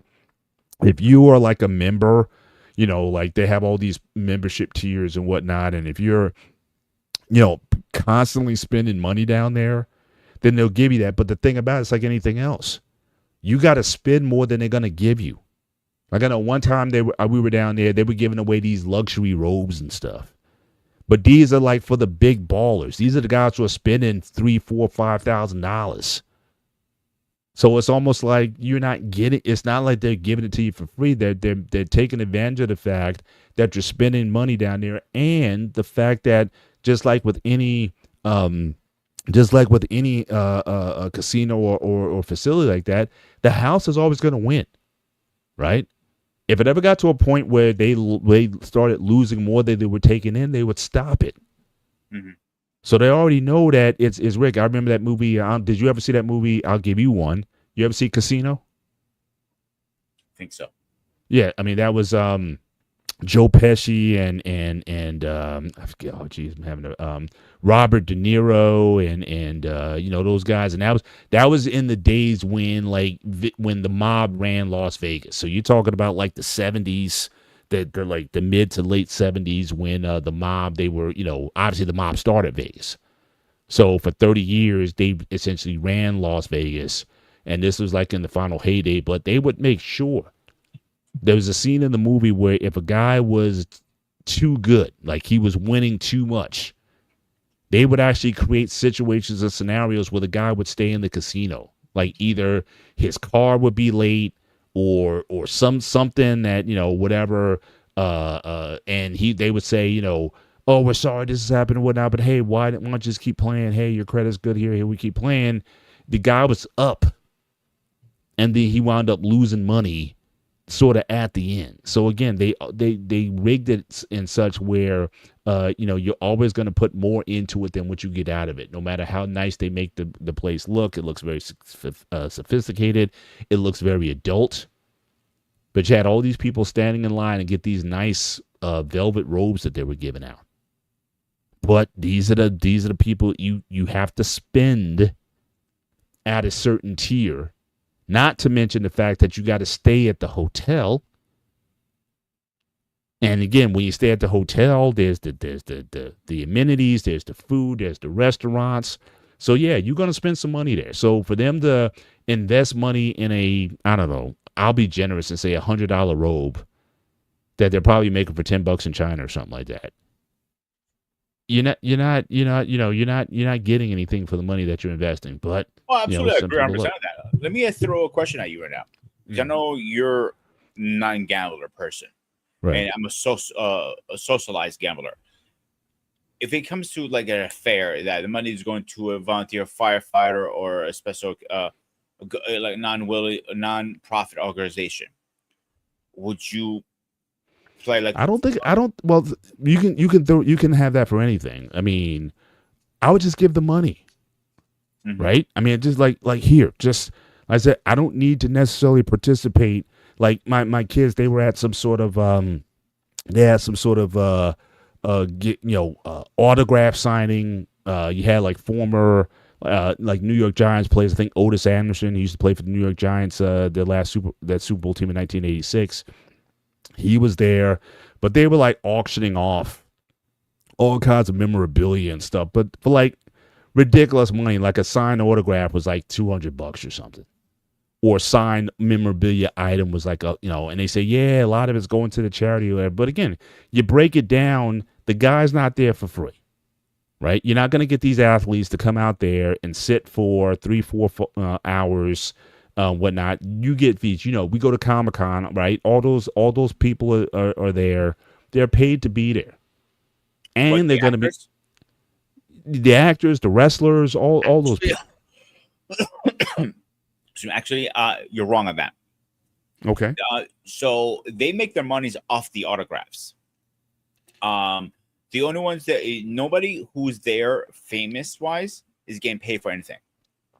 Even the booths, the star, let's say Volts, oh man, I can't. I have the word right in my tongue when we bought artists lightsabers last year. Volts, Vaders. Oh, Vader's Vault. Thank you. It was a goddamn tongue twister on me tonight. He actually is paying Comic-Con to be there. He's the other there around actually. No, that's different. For a vendor to be there, yes. Yeah. But when Now, you go to so- when you go to like these major events, when you got stars there that are charging crazy money, you think they're traveling there on their own dime? Yes. I don't think so. It depends on the star. I remember William Shatner. I think he was at one of these things, and it was like, I mean, the autograph price was off the chain. But I seriously doubt he's traveling there on his own dime. If you're an A-lister, they're taking care of you. At minimum, your flight to get there is taken care of. Because I remember even Jim Cornette talking about it as well. Because he goes to all the WrestleCons and conventions and whatnot. There's appearance fees that the promoter of the event has to pay these people to be there, and then there's also the opportunity to sell merch. But you're not going to spend a $500 plane ticket to get somewhere, and that plus hotel. So for lodging, hotel, food, transportation to and from the facility, those guys get paid, and they bring their merch to sell that. I don't know if any celebrity. I remember even bodybuilders, because again, I follow the bodybuilding world. If you're a top Mr. Olympia competitor, they're paying you to come to Europe to FIBO, which is like a major thing in Europe or whatever, and they're bringing their pictures and autographing and all that too. It's I've never unless you're just trying to get ahead. I don't know of anybody who's not getting paid to be there. I'll give you a great example. I'll give you Comic-Con meets bodybuilding in one. Kai Green. You are probably familiar with him. Yeah. Right? Yeah. So he actually paid on his own dime a booth. He didn't want to be down with the other guys. He wanted to do it. These guys usually charge about, at the time, I'm talking about like before COVID, about $40 autograph and picture, right? Mm-hmm. And I walked around. I saw his booth. I went over there. He wasn't there. He was in the middle of an interview for Generation Iron. Actually, he was going to do an interview. Mm-hmm. So I asked the guy, like, "Yo, is Mr. Green gonna be around anytime soon?" And he goes, One, don't call him that because he hates it, and two, he'd be back in like the next 30 to 45 minutes. I recommend you walk around and come back. We start bullshitting. I go, okay, how much is for photographer? So I make sure I have cash for him. He goes, nothing. I'm like, we mean nothing. He's not doing it for the money. He's doing it for the cash. He paid on his own dime, his travel and everything for the fans. Comic-Con is mostly for the that doesn't happen all the time, because I know for a fact. I know for example, for the Mister. This was a few years ago when because he retired relatively early from he couldn't keep competing. He wanted to actually come back to the Olympia. In order for him to come back, he wanted major concessions from the Olympia in order to be there. So again, when you talk about the events, put it this way: if his name is on any flyer, you can guarantee that he's getting some money for that, because in his mind, or any of these celebrities' minds, you're using my name and face and likeness to market your event. So, okay, Kai Green's going to be there. That's going to bring 500, 1,000 people to the event. How many people are going to spend? Now, I know for a fact, like if you go to a Star Trek convention, that's a whole different world now we're talking about. They bring people into that. That is true. I'm just saying the fun fact that Black Man says, yeah, William Shatner's face was the Michael Myers mask from the Halloween franchise. Yes, that is true. Yes. Yeah. So when it comes to Star Trek convention or Star Wars convention, they pay the actors to be there. Now, Comic-Con is a little different because it's a mecca of everything. Right. Like they pay, the con. Again, I'll ask Q tomorrow or Sunday about that. He knows everything about it more than I do. I'm pretty sure these actors, I know they get the hotel paid for. I know that for a fact. They pay the hotel. The flights on them to travel. Food is usually food there. You saw that when we went to the press passes last year. Food is all over the place for us. For that. Now, they make their money on autographs. Like if I pull one up by now, the actors who played in Avengers, who Olsen, right? He's going to be there this year, right? He's asking about $150 for his autograph, right? Yeah. If he paid, say, $500 for a flight ticket, argument's sakes, he can make that in like less than an hour. Oh, he could. I'm just saying, I think it depends on what you negotiate. If you're like I said, if you're going to be on the flyer, so these big list actors, you will not go up to the tables like we did on Comic-Con. I dropped $40 to get her autograph, or $40 to get his autograph. It doesn't work like that with them. You have to go on comiccon.com and pre-order their autograph. So they know how many out. And sometimes they don't have enough. They cancel. I've seen them cancel literally hours before the con. But yeah. That's kind of fucked up in my opinion. They can get away with it because someone's they're gonna get their money somewhere else, or they might have got or someone gave them a better offer. So would you rather go to Comic-Con and pay your flight and whatnot? Hey, we'll pay for everything. You just come see us. People make that kind of negotiation as well. So from my understanding, they don't pay. They make their money off the autographs. That's why I go there mostly. Right. Like that's what I no question. It's behind me. I have my collections. Yeah, for sure. Yes, but see, here's the thing: as much as again, the topic we're talking about tonight, for those who are coming in, obviously we're talking about gambling. And again, I'd be very curious. Black Man, he put in his in the chat that he's a blackjack guy. And so certainly, but we're curious. Anybody else, certainly in the chat, if you enjoy some level of gambling, whether it be poker, blackjack, roulette, slots, anything that you're into, anything that you might have got hooked on for a while, where it's like, oh, I might be spending a little bit too much on these things. Now, again, blackjack, I'll play the online game. I've never sat like at a blackjack table. That I've never done. But again, you even said, like I said, even in the movies, though, you see like a glorified picture sometimes. Like again, Vegas gambling. There's a suaveness about it. You're dressed up, just like I said, just like the banner slide for the show tonight.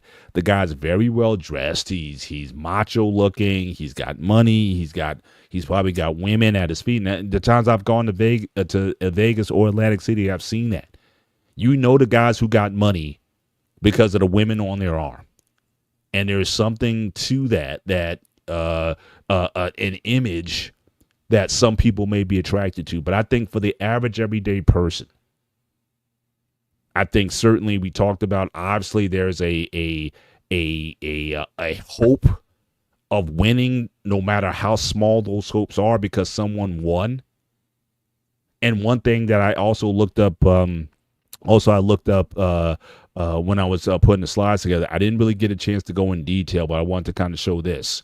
So there used to be a myth that used to be said, that they said most lottery winners. So again, the persons who hit the Mega $1 Million jackpot or whatnot, most of those guys lose money. And this is from Forbes magazine from 2023. And he says that's really not true. Now, do some people go broke? Yes. Just like you have athletes that go broke. You know, you've had, basketball players who made hundreds of millions of dollars, 100 million. There's Anton Walker, I think his name was. He played for the Celtics. He lost like $100 million in salaries and whatnot. And then they went into this expose about how he lost the money. And he talked about, friends and hanging on and partying and women and all this kind of stuff. I mean, yes, people have gone broke, certainly in the sports field or whatnot. And I'm sure there's people who've gone broke from the lottery. But for a lot of people, more times than not, and this is what this article gets into, I wasn't able to capture the snippets, but you can find it from Forbes magazine from, again, August of 2023, where they're talking about the truth about it. Some people who, if you do win, more times than not, you're not going to go broke. And more people than not, their lifestyle or their level of life satisfaction usually increases when you win. But as I showed early in the slides, especially if you're talking about the Powerball or the Pick Six or whatever it is, it's still 1 in 300 million. So I just want to comment that may go a little well with our conversation. I know you haven't caught up to date with wrestling stuff. So wrestling, the TKO just did a big deal with Saudi Arabia. In 2026, they're getting paid about $250 million to bring WrestleMania there, and the contract signed and dried in England now. Yeah, people who are average American are outraged as Americans, blah blah blah, whatever. But that goes to a good example of what you were saying. Sometimes they get paid to be there too. Yeah. Oh, for sure. Yeah. So yeah, and who's gonna give you the best deal? Because again, as a business person, you want the best deal. So do you go to a place where you have to pay your own way, or do you go to a place where they're going to pay everything for you and it's guaranteed and they're going to pay you up front before you get there? Those are things that you typically negotiate. Now, you may do a favor for a friend, say, hey, can you help us out here? Obviously, we don't have the money to pay you, what you may be charging me. Some people, $5,000, $10,000, whatever the appearance fees is. Hey, we might not have that. If you know the guy or whatever, say, hey, look, I'll help you out or whatever. Some guys are generous. I know Kai Green, obviously, he thinks very differently from a lot of other people. So, so it wouldn't surprise me that he would do something like that. But when it comes to other endeavors, I think it depends who he's facing. If you're talking about like the main business partners, he's very, very intent in terms of what his when it comes down to business. But as far as his image to the masses of people, again, a very different persona. But yeah, I mean, I'd be curious from folks in chat. Like I said, if you do, gamble, like I said, what is the again, what is that appeal? What is that itch that you can't scratch through, again, another vice, if you want to call it that? But then again, we're talking about Comic-Con, and the one thing I can't get on gamblers about, or anybody for that matter, is, again, what you spend your money on. Because for some people, like, you could say you could spend $150 in a casino and, again, lose the money and walk out, or you can go and spend money on, again, I know a lot of people value autograph signings and you're willing to pay, top dollar, $500 for an autograph or what have you. Now, in my world, in my, thought process, very few people's signature is worth that much. But again, if it's of value today, I agree a certain point. So it depends who the actor is and the wrestler, whoever you're meeting there at Comic-Con, right? So some of them I am not willing to pay. Like the two two people I regret not paying it because I'm a huge fan of him. One, I'm never gonna ever meet him because he passed away. Stan Lee. Stan Lee was charged $100. It wasn't about the $100. His line was wrapped. I am not fucking kidding you, dude. Wrapped in half of the arena. You were gonna be there half the day, and I didn't want to lose my whole con on one person. Right. The second one is I was with my cousin. It was $80. Didn't care about the money. Skywalker was there. Luke Skywalker. I can't even talk today for some reason. Oh, Mark Hamill. Yeah, $80, picture and everything. Mm-hmm. And he didn't. He talked me out of it. But now I look back, like, man, I should have gotten his autograph that day. Mm-hmm. But now it's probably be $150 most likely with the new Star Wars movies and everything he's doing. Yeah. So it depends who the person is. Now, the question I have for you then, I mean, since we're going to go into this space a little bit, because, like I said, for me, at the end of the day, what a person does with their disposable, and again, I want to emphasize that, with their disposable income, it's not for me to judge. Of course. It just isn't. I mean, but people do that, right? I remember when Kevin Samuels was on, people were, dropping cash apps of like $300, $400, $500 on his platform or whatever, and people say, "Oh man, I can't believe people." I mean, in one night he may make more money in a month than most people. More money in a night than most people make in a month, through cash apps or whatnot. So I never try to judge. Again, as long as your responsibilities are paid, your home, your family. So everyone's taken care of, whatnot. You got some disposable income. I mean, I bought a lightsaber last year, and I remember calling my wife up. I was like, "Honey, I think I'm about to buy this lightsaber. We good?" So she was like, "Fine, go ahead, get your lightsaber." You know what I mean? So again, how people spin on things. It's and if you get something out of it, if it's enjoyable or whatnot. It's not hurting anyone or whatever. Then I say, go spend your money. But for you, since you are a collector, since you are a person who invests in autographs and things of that nature, what's the end goal for you? Or is there one? In that it's just something that you just want to have. Question, I actually just text CQ up because now I'm fucking curious. Mm-hmm. So he goes, sometimes there are two different options. There is guaranteed prices, meaning this is what you're going to get at a Comic-Con. If the fans show up or not, that's what you're going to make. Right. And the other one is guaranteed special prices plus it. Mm-hmm. And the other one is if you're going to pay for your own table, they will pay for your travel. Yeah. Yeah. So you got option A or option B, guaranteed or travel. You can get both. So if you're getting guaranteed, you got to pay for your travel, your food, and everything else. Right. If you're paying for the table, they will cover one or the other. Mm-hmm. Yeah. It depends on the level you are. Higher rank, more willing they're going to pay you. Right. If that makes sense. Yeah. Well, like I said, if you're a promoter of the event, I would think they would give you everything. Yeah. They pay for your travel, they'll pay for your table or whatever.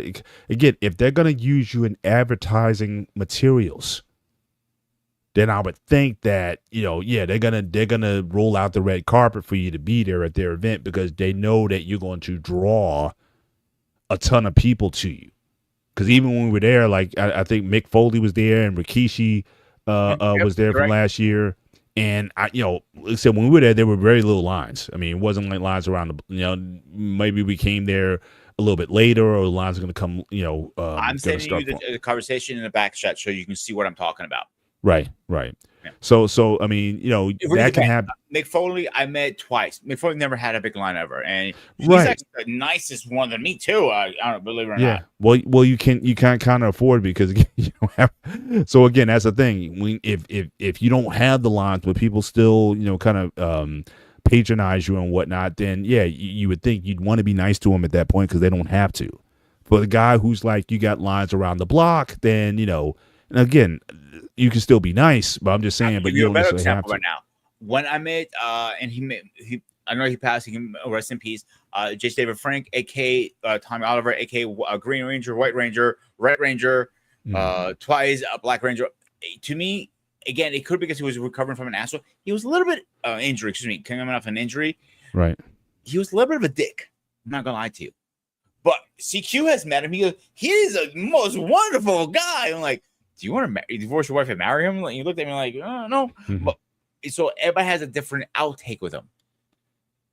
Yeah. So not as many. So my outcome of me collecting autographs is for my pleasure. Right. That's it. So you're not looking one day to like, you know what, I'm just going to take all these and resell them or what have you. No, only reason I cannot resell them because I personalize them to myself. Mm-hmm. If they ask you a question, I don't remember if you remember asking us that question. Actually, you didn't get an autograph. That's why. So when you get off, you ask your question. The agent usually takes the money. Usually, not always. Sometimes they do it themselves. Because, would you like this personalized? Yes or no? And I say yes. Like, oh, who do you like it right into? Oh, Peter. I just do the short Peter, make it easier. And I usually joke around with him a little bit. I go like, $10, you know, I get free autograph. You can't pronounce my real name. Like, what's your real name? Panayotis. He's like, huh? When I met the original yellow, no, I'm not. I'm lying to you. Original Black Ranger and original Blue Ranger, they were going back and forth arguing about this. Like, and I went up to him like, the Black Ranger, like, I bet you I get a free autograph if you can't pronounce my real name. Like, what is it? He's like, bullshit. He goes, I pull my wallet out. Here's my license. He goes, I'm calling you what once you call it. It calls the other guy over, like, yo, try to pronounce his name. His name is whatchamacallit. They're literally going back and forth 20 minutes. So they were very, very nice guys. They're still very popular in the Power Ranger community. Maybe not to you or to somebody else. The Power Ranger community is crazy. Let's be honest here. Yeah. So to me, it's for my pleasure. It's for my hobby. Like, listen, I go to work crazy hours, and you know that. We spoke personally about that. Yeah. I take care of my mother. I spend maybe $100 a year on video games. That's it, $100. Nothing more than that. Yeah. I don't spend a lot of money. And the most I spend is Comic-Con. I usually bring between $2,000 and $3,000 on me. Do I ever always spend that? No, I don't. I usually bring most of it back home with me, and then it goes right to bills, or I put it away for next year. Right. It's because I do enjoy that. It's my one time of the year I can forget about everything and just have fucking fun. Yeah. And like I said, disposable income, again, have at it. Like I said, I got no problem. So again, I don't have a problem in per se of gambling or gamblers in jail. Like I said, I got no judgment for that. But I do have a judgment when, again, is the money that you're spending. Like I said, so we're like going back to my dad again. I mean, we really got to a point where you're asking me for money, but you're spending a lot of money every year on gambling tickets, on lotto tickets. You know what I'm saying? I mean, that to me is where it started to get iffy and whatnot. It's like, why are you coming to me? Because obviously, the first shout out to Braxton the Steak Fiend in the building tonight. The first Yellow Ranger Thai I Trang. misspoke. I do apologize. I misspoke. She's a Porsche you've been to see since 2001. Yeah. But that's where it got contentious.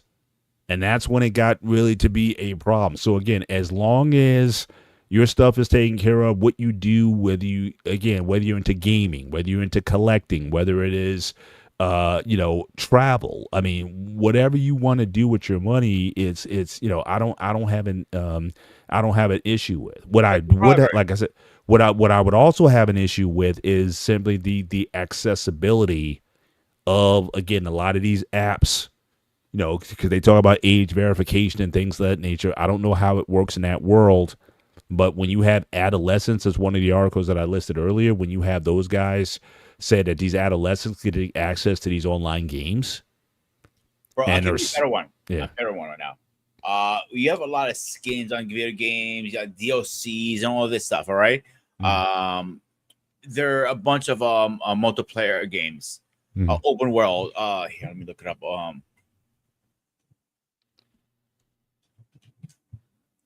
There are a bunch of those games like now, and like Grand Theft Auto, for example, is one of them, and Call of Duty.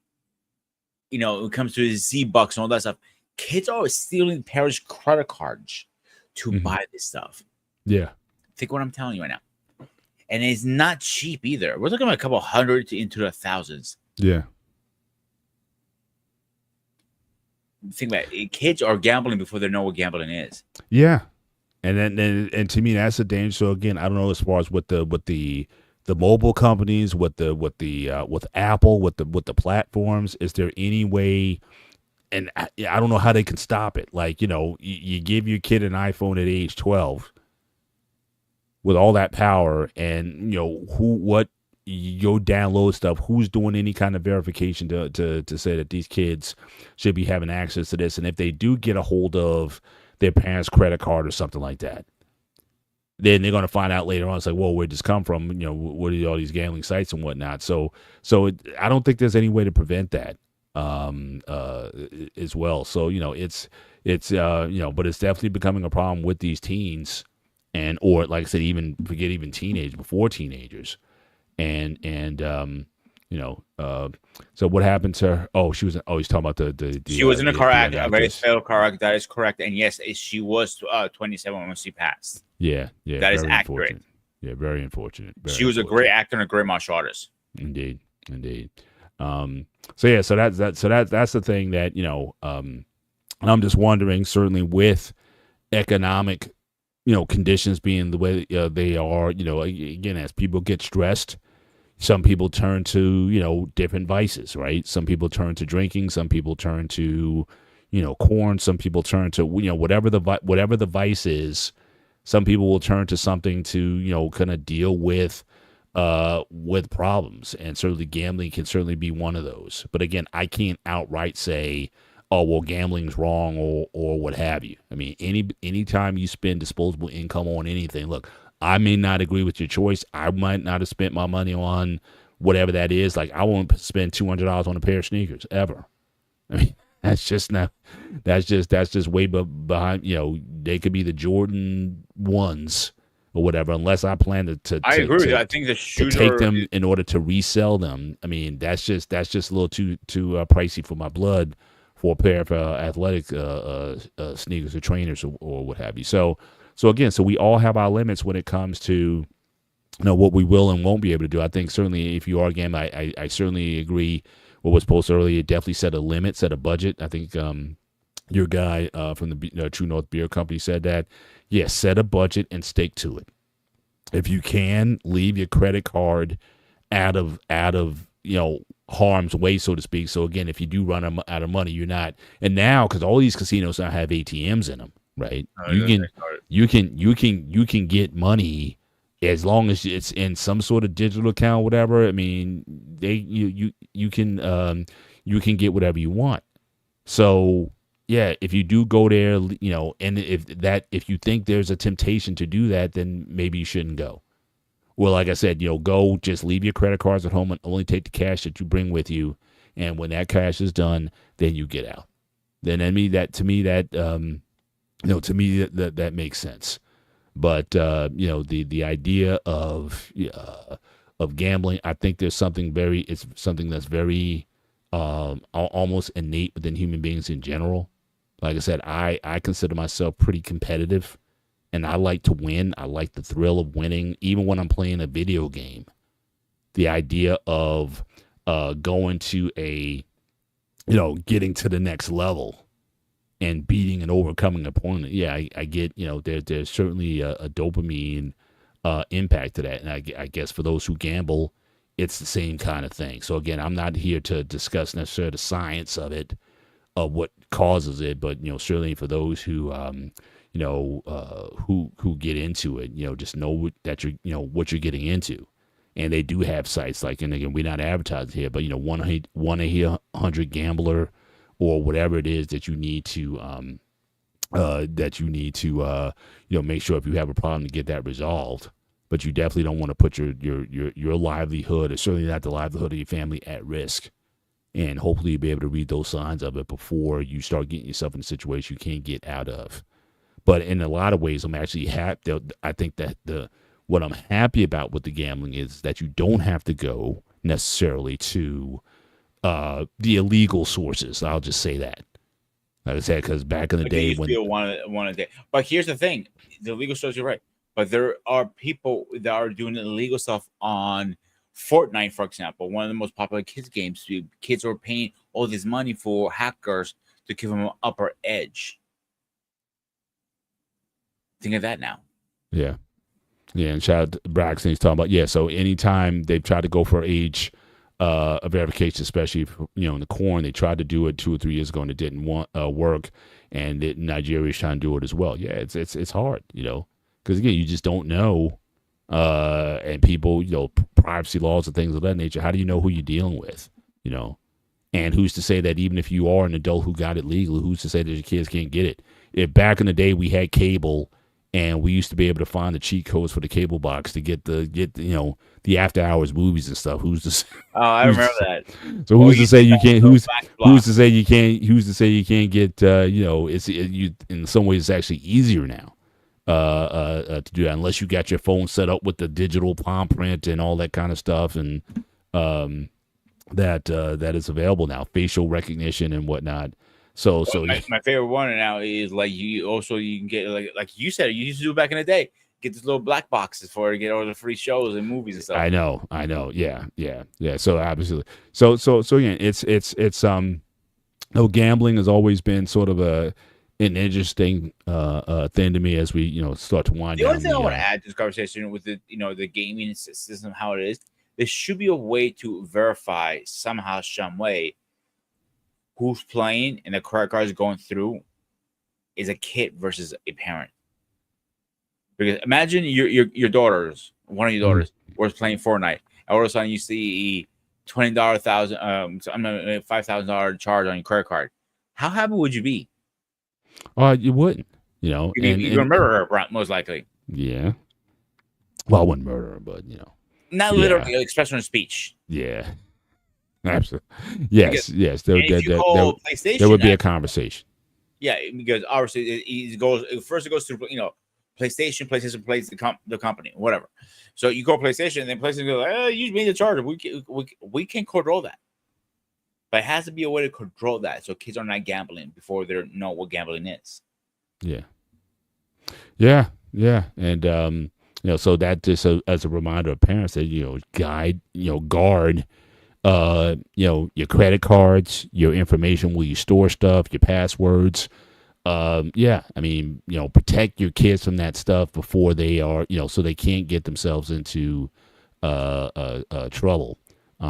And then, fortunately, I don't know anyone personally who's had, been in that situation. I think I might have had one of the guys on one of these panels may have talked about that, had their kid got access to some credit card line of theirs or something like that. But again, it's been mostly rare. And I don't know anyone personally who's had to go in and endure that. And really, I don't know any outside of my dad, who I talked about earlier. I really don't know anybody who I would classify as someone addicted to gambling. Alcohol, yes. Drugs, yes, but not the gambling. And my dad knew somebody, and it just came to me as we were talking now. So we were at a bar. It was a private club. So you had to be a member to get in. My dad was a member, obviously. Mm-hmm. And, I was his son, so I was allowed in there. So he's bullshitting over there with his friends. So we had dinner there. So I'm having a drink. In private clubs, usually a lot of smoke. So I'm having a cigar, mind my business, drinking my whiskey, just mind my business. And my dad's friend, goes up to my father first. He goes, "Man, Johnny, I'm in a bad situation. Can I borrow a couple $100?" I'm like, I can win it back. You get it back into the night. And my dad looks at him like, "No, I'm not lending you money, dude." So, his friend Pete goes to his friend, like, "Dude, I'll just slap you across the fucking face for just gambling your money. Well, you got kids out, bro." Then he comes up to me, and my dad goes, "Don't you even think about asking my son." Mm-hmm. I looked at my dad like, "What the hell is going on?" I'll tell you later. And he explained to me he has a really bad gambling problem. Like, he's a great father. He got divorced because of this reason. Right. And unfortunately, the bug bit him too hard. Yeah. And I'm cooler about, like, okay, gambling for pennies, for example, for fun. Well, what are you going to lose for pennies? Come on now. They're pennies. Exactly. Yeah. Even you will gamble for pennies. Like, we're going to have a probably. Yeah. Yeah. Pennies. It's not a big deal. Yeah. Now, when you're talking about like big numbers, like $20 or $50 or more, and $100 and stuff like that, no, I'm good. I walk away. Mm-hmm. Do you even? Well, you tried to get me to bet on the game last week when you were up in the first half. But I'm saying, but is that something that you normally do? Like you'll bet, like say on a football game, yeah, bet the Jets win. I'll bet you $50 or something. Do you do that? I won't ever bet money on the game. And Okay. like I told you, I'll bet. I'll shave my head completely bald. You gotta grow your beard out. Again, that was a friendly bet. It was for fun. Gotcha. So you never like games or whatever. You never put up The only time or I a ever fight done or something like that. You never put up a raffle. Sometimes a raffle. That's it. Yeah. The one time I remember I was back in young age, back in New York still. They were doing a little raffle for the Yankee game. I can't remember who they were playing. I think it was against the Mets actually. Worst series, and the Yankees ended up winning. Yeah, it was 2000. Yeah, it was around that time. You're right. So I put $5 in. What could $5 can do to me? Nothing, right? I end up, because the person who we kind of had to guess the score. We had to split the money to 50-50 because we were both very close. We're off by like 1 or 2 numbers. Yeah. But except that, like for fun, like $10, 20 the most I would put down anything that. Yeah. Nothing more than that. Yeah. For a fight, I would never put money on a fight because the fight can go either way. Yeah. Even because I know fight personally because I'm a martial artist. A fight that you can see on paper, he has it. No. The fight can go anyway. Just a spinning roundhouse kick or a spinning back fist can knock him out. And he has a glass jaw or whatever. Like, for example, the last Tyson fight, everybody was going, Tyson's going to cream this guy. Now imagine how much money put on Tyson. And Logan walked away. Yeah. If the fight was rigged, that's a whole different conversation, of course. Yeah. The next Tyson fight, Mayweather versus Tyson. Not watching. I'm gonna watch this weekend. No way. I hate these exhibitions. I hate these, pseudo fights or whatever. I like what you want to see is what you saw last night. You said Canelo versus Crawford, and again, congrats to Crawford for pulling that fight out. He fought brilliantly. I like seeing that the true sport at its apex. Not these promotions where guys got no business fighting in the ring. It's I like boxing at its purest form. So again, what you saw last night, that's boxing. That is generational. That is what you want to see in sports. But I mean, the guy Logan Paul, he's going to fight this guy Tank Davis, who's like 70, 80 pounds lighter than him. Who wants to see? I don't want to see that. Yeah, only reason I'm gonna watch the Tyson and Mayweather fight, I want to see how fun it's gonna be in their real age. Both of them are nowhere near peak anymore. Which is hard to say. You don't. It's like your favorite singer, right? I mean, and this is one of the reasons I don't tend to go out to a lot of concerts these days, especially from acts from the 80s. Because again, these guys are up there. They're 60, 70, 80 years old at this point. The voices aren't the same. They can't hold a note the way they used to or whatever. They're falling off. That concert that we went to a couple months ago in Atlantic City, the guy fell off the stage. Like, fell off. Like, he was doing his thing, whatever, forgot where he was. Fell off the stage. He didn't have his walker with him. I'm just saying, I don't want to see that. I want to. It's like you want to remember. You want to remember the people as you saw them, right? As you remember them. But when they're like, way past their time, I don't like seeing that at all. So So leave all that stuff. You did your thing in boxing. The only band I will go see right now if they played around here and they're not is Backstreet Boys Unity tour they're doing right now. Because they still have a pretty good voice to them, believe it or not, at their age, and they're up there in age too. Yeah, well, they're still. I mean, they're my age, so I mean, they're still, Gen X or whatever. So that's fine. But I'm talking about when you, like I said, 80s acts. You're talking 40 years ago. So these guys are in their 60s. They're definitely well past retirement age and whatnot. And they don't dance the way they used to. I mean, especially if they were known for dance or really live performances, and now they can barely move and stuff like that. I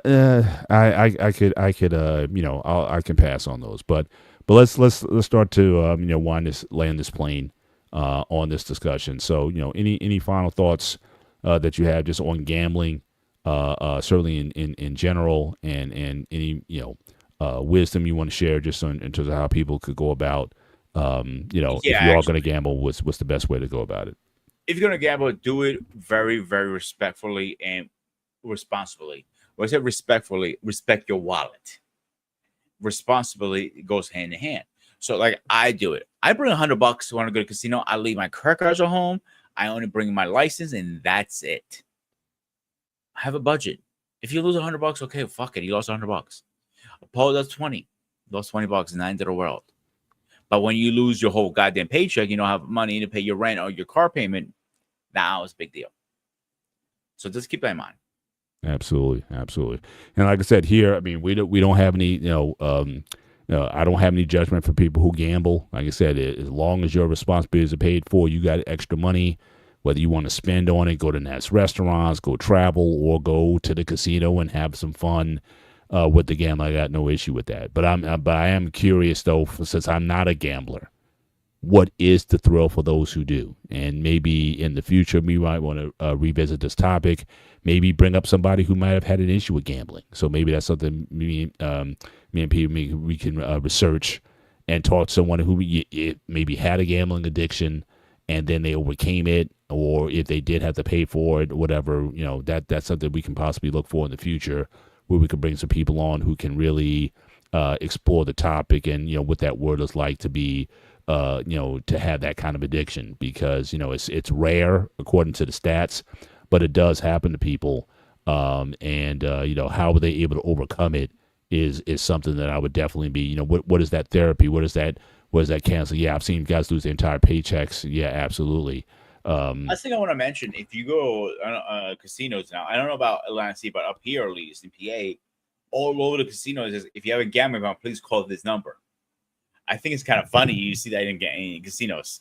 All right. Where they're trying to hang on, we're gonna bookmark this. So Braxton, he just coined a new quote of his own design tonight. So again, when you take the slot, know what you got. Hey, I like that one. That's perfectly fine. So this is a Braxton Estate Fiend original right here. Again, appreciate you being part of the conversation tonight. And so hopefully you guys, if you do travel, if you like to gamble and whatnot, I'd say again in the future, would love to know more about your experiences, and certainly if anybody who's had an issue with that or who's willing to talk about it, because that's a brave thing to talk about. You getting on something and then having the courage to overcome it. Stories like that we'd love to hear about, and for anybody who wants to share that story, we'd love to have them on the gray area so we can have certainly an open-ended conversation about that. But we want to thank you guys for being with us once again tonight. Hopefully this subject is interesting, get you thinking about certain things, about certainly wise and proper money management, but at the same time, how do you balance the things out? Because again, things in life are to be enjoyed, and if you get pleasure or enjoyment out of gambling, you shouldn't necessarily get judged for that, especially when people spend money on other things that are people may also find wasteful, but you could certainly do that. But feel free to use it. And the old school quote is, put your money on the wood and make your betting good. I like that one too. But thank you guys all for being with us tonight. So for myself, Mr. Bennett, and he is... This is Sparta!